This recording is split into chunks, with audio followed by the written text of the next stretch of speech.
एक बहुत सुंदर बात कि ईश्वर तुम्हारे थाल में रखे पकवान नहीं, तुम्हारे दिल में बसे प्रेम को स्वीकार करते हैं। भक्ति में भाव हो तो सूखी रोटी भी प्रसाद बन जाती है। हेलो दोस्तों, मैं हूं सुधा और आपका स्वागत है हमारे चैनल एक मुलाकात आपके साथ।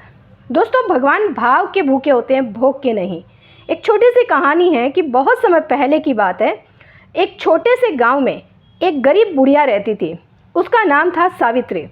उसका जीवन बहुत साधारण था। रोजाना थोड़ी सी रोटियां और एक कटोरी पानी में ही उसका पूरा भोजन होता, लेकिन उसका मन जो है वो बेहद भक्ति से भरा हुआ था।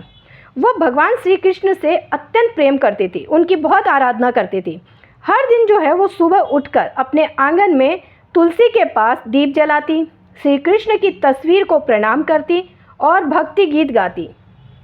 उसे ये लगता था कि भगवान उसके साथ है, उसके पास है, उसकी बातें सुनते हैं और उसकी भावनाओं को समझते हैं।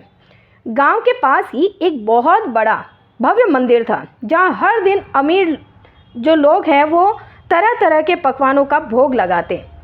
मिष्ठान, मेवे, फल और भी बहुत सारी चीज़ें। वहाँ के पुजारी जो है वो बड़े गर्व से कहते हैं, हमारे भगवान को रोज़ राजसी भोजन मिलता है। एक दिन गांव में एक ज्ञानी संत आए। उन्होंने देखा कि मंदिर में बहुत भव्यता है, पर कहीं ना कहीं अहंकार की सी झलक है। फिर उन्होंने उस गरीब बुढ़िया सावित्री का घर जाकर देखा। मिट्टी का घर, टूटी हुई चारपाई और भगवान की एक छोटी सी तस्वीर जिसके पास वो प्रेम से बैठी थी। संत ने मुस्कुरा के पूछा, माँ, तुम भगवान को क्या भोग लगाती हो? तो सावित्री ने कहा, बाबा, मेरे पास देने को कुछ नहीं है। कभी कभी सूखी रोटी रख देती हूँ, कभी थोड़ा सा गुड़, लेकिन रोज उनसे बातें ज़रूर करती हूँ। बस यही मेरी भक्ति है। संत बहुत प्रभावित हुए, बहुत खुश हुए और उन्होंने रात में एक सपना देखा। भगवान श्री कृष्ण स्वयं वहाँ सपने में आए और कहा कि मैं उस बुढ़िया के प्रेम में अब बंधा हुआ हूँ। मंदिर में मुझे बहुत पकवान मिलते हैं, पर वहाँ भाव नहीं होता, लेकिन सावित्री जब मुझे सूखी रोटी भी रखती है तो उसमें सच्चा प्रेम होता है। मैं भाव का भूखा हूँ, भोग का नहीं। ये कहकर भगवान चले जाते हैं। अगले दिन संत ने ये बात गांव वालों को बताई। सब गांव वाले चकित रह गए। लोगों को समझाया कि संत ने कहा कि भगवान को दिखावे से नहीं, निर्मल हृदय और सच्चे प्रेम से प्रसन्न किया जा सकता है। दोस्तों, कहानी छोटी सी है, पर हमें सिखाती है कि भगवान को पाने के लिए बड़े भोग, बड़ी पूजा या दिखावे की ज़रूरत नहीं होती। भाव, श्रद्धा और प्रेम ही असली पूजा है।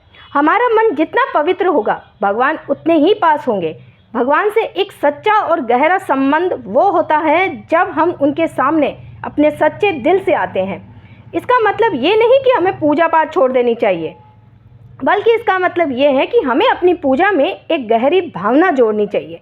भगवान भाव के भूखे होते हैं, भोग के नहीं। इसका अर्थ ये है कि भगवान हमें भोग या पूजा की बाहरी चीज़ों से नहीं, बल्कि हमारे सच्चे भावों से पहचानते हैं। भाव की गहराई से ही भगवान का आशीर्वाद मिलता है दोस्तों। तो दोस्तों, अगर आपको हमारा वीडियो अच्छा लगे तो please like, share and subscribe ज़रूर कीजिए, ताकि आने वाली वीडियोज़ आप तक सबसे पहले पहुँचे। तब तक के लिए जय श्री कृष्णा।